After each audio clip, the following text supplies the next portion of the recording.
Ballot item number 58, Order M83, second reading of Bill 83, an act to proclaim a day of remembrance and action on Islamophobia. Ms. Berns-McGown. Member for Beaches East York. Thank you, Speaker. I move second reading of Bill 83, an act to proclaim a day of remembrance and action on Islamophobia. Ms. Berns-McGown has moved second reading of Bill 83, an act to proclaim a day of remembrance and action on Islamophobia. Pursuant to Standing Order 98, the member has 12 minutes for her presentation. Thank you, Speaker. It is with a great deal of hope that I stand in the House today to ask my fellow parliamentarians to vote with me to take a strong stand against hate and against Islamophobia in Ontario and in Canada. A little over 2 years ago, on January 29, 2017, a shooter walked into the Islamic Cultural Centre of Quebec City shortly after the conclusion of evening prayers at about 8 p.m., murdered 6 worshippers and injured 19 others. Ibrahima Bari, Mamadou Tanu Bari, Khalid Balkachemi, Abu Bakr Tapti, Abdelkrim Hassan and Azadine Sufyan lost their lives that night. Communities across Canada, but especially Muslim communities, were and continue to be traumatized by this act of hate-filled terrorism. Just 3 weeks ago, another shooter attacked 2 mosques in Christchurch, New Zealand, in a horrific killing spree that he documented live to social media, murdering 50 innocent men, women, and children in cold blood as they prayed, as he was welcomed with "Assalamu alaikum," peace be with you. Let us take a moment to sit with that. He was welcomed with "Assalamu alaikum." He answered with death. And in the hate-filled rant that he left behind, he named the Quebec shooter as an inspiration. In the days following, here in Ontario, a father said to his 4-year-old daughter that it was time to go to the mosque for prayers, and she answered, "But Daddy, I'm afraid to go to the mosque. Isn't that where they kill Muslims?" Can you imagine how deep the trauma has settled, how long it will sit, the pain, the fear, the questions? It is no longer possible for anyone, anywhere, to deny the link between hate and violence and divisive, caustic political rhetoric. It is a link that as human beings and as legislators, we cannot afford to deny any longer. It is time to act. Canada prides itself as a welcoming home for diverse communities, and in that pride and in that diversity, we have forgotten that hate can gain a foothold. For too long, we have been oblivious and have allowed hate to grow in this country. We have passed legislation that purports to protect our collective public safety, but that names some of us as other. Some have protected hate speech under the guise of free speech. We have weakened hate laws so that they are difficult to prosecute. We have minimized the dangers of extremist right-wing groups, and we have justified giving public platforms to hate mongers. We have been slow to quash anti-immigrant bigotry. No one can deny any longer where that leads. Hate kills. It kills in synagogues and churches and mosques and gurdwaras. It kills on the street, and it kills in nightclubs. It kills whether it is called anti-Semitism or anti-Black racism or Islamophobia or anti-Sikh racism or misogyny or homophobia.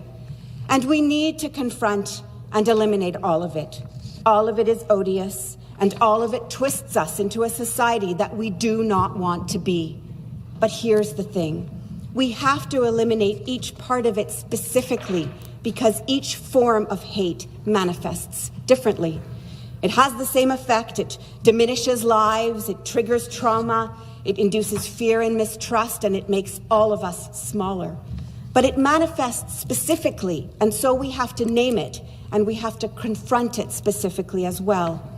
Hate kills, but it also robs us as a society of the richness and wealth that we could reap and that we could be. As a recent Canadian Labour Congress report shows, Islamophobia robs our companies of talent. It prevents people from getting jobs and from being promoted. It means that organizations do not benefit from the diversity that allows them to flourish. It means that women who are visibly Muslim are often underemployed or precariously employed. It means that women and girls endure microaggressions and fear of more serious attacks and harassment on a daily basis. It means that Muslims are told that they are lesser Canadians. It means that Muslims are told they do not belong. And let us be clear, that is exactly what the hate mongers want. The peddlers of hate want Muslims and Jews and Black people and Sikhs and other racialized people to feel unwelcome, to go back where they came from. And we need to recognize the profound ignorance that underlies that sentiment, both because of the obvious fact that where racialized people come from is more often Toronto or Ottawa or Kingston or Kitchener-Waterloo than anywhere outside the province or the country, but also because the peddlers of hate are themselves the descendants of settlers to this country, descendants of people who also came looking for a haven from political discord or poverty back home, people who relied on the goodness of Indigenous peoples to take them in, to teach them to survive on the land and in the winter. And unless we are First Nations, Inuit or Métis, we are all relative newcomers. And let us think for a moment about what that means. Just last week, we debated a bill by the member for Oakville North Burlington to designate March as Hellenic Heritage Month. As the member noted, Greeks in Canada are justly celebrated for their enormous contributions to Canadian life. But it was not always this way. 100 years ago, we saw anti-Greek riots that devastated businesses and upended lives. Those riots weren't an accident, and although they were triggered by a misunderstanding, the ground had long been set for them by a series of attitudes perpetuated in government and academia by bigoted officials who believed that only Western and Northern European immigrants could fit in, that only Anglo-Saxons deserved to belong in Canada. Canada has had to apologize for a long and growing list of communities for racist and bigoted official actions and legislation, a list that includes Indigenous people and the Japanese, Chinese, Sikh, Jewish, Black, and queer communities. We've had to apologize for residential schools and for turning away ships of desperate refugees. We've had to apologize for head taxes and for raising communities to the ground and for firing people from their government jobs. We've had to apologize for ignoring people's human rights and their health care. But even as the list of apologies grows, we find ourselves creating the circumstances for future government apologies.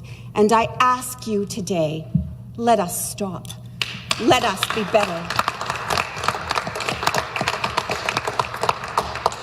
I was gratified when I spoke at the Toronto City Hall Vigil for the victims of the Christchurch attacks to see that every speaker from every party at every level of government and from every organization used the word Islamophobia to describe anti-Muslim hate and bigotry. We need to use the right words if we are to combat what is happening. The Ontario Human Rights Commission defines Islamophobia as stereotypes, bias, or acts of hostility towards individual Muslims or followers of Islam in general. In addition to individual acts of intolerance and racial profiling, Islamophobia leads to viewing Muslims as a greater security threat on an institutional, systemic, and societal level. Let us recognize that Islamophobia is not only harmful to Muslims, but that it hurts all of us in Ontario. It diminishes us as a society. It takes us away from what we say we care about and want to be. It makes us hypocrites. We cannot stand up at vigils and decry Islamophobia if we do not work to confront it and to eradicate it from our society. So let us recognize January 29th as an annual day of remembrance and action on Islamophobia. To do so will allow us to do three things. First, we will appropriately commemorate the memory of 6 individuals who died simply for being who they were. It will give us time to sit each year with the horror of that moment. Second, it will give us an opportunity to reflect on what we as a society can do, as government legislators, as organizations, and as individuals, to eradicate Islamophobia from our midst. It will allow us to reflect on how Islamophobia manifests in any given year and what we can do about it. It will allow Muslim communities to advocate for what they need to ensure they feel that they belong in Ontario and that they are valued and cherished. And finally, this bill will become a template for other provinces and the federal government, and together we can work to make Canada the country we say we want. Let us be clear as well that fighting hate in any of its manifestations is not and cannot be a partisan exercise. It is up to each and every one of us, regardless of political affiliation, to stand up together to fight the scourge of racism and hate in every way it manifests. Speaker, I lost extended family in the Holocaust, those family members who did not manage to escape Europe before the Shoah descended upon them. And when I was a child, one of our closest family friends was a Hungarian-Canadian named Steve Blyer, who had survived Auschwitz along with his brother. Most of their family had been murdered. I can still see the tattoo on Steve's arm. I remember being terrified of everything that tattoo represented and unable to comprehend how anyone could put a child into a concentration camp simply because of who he was.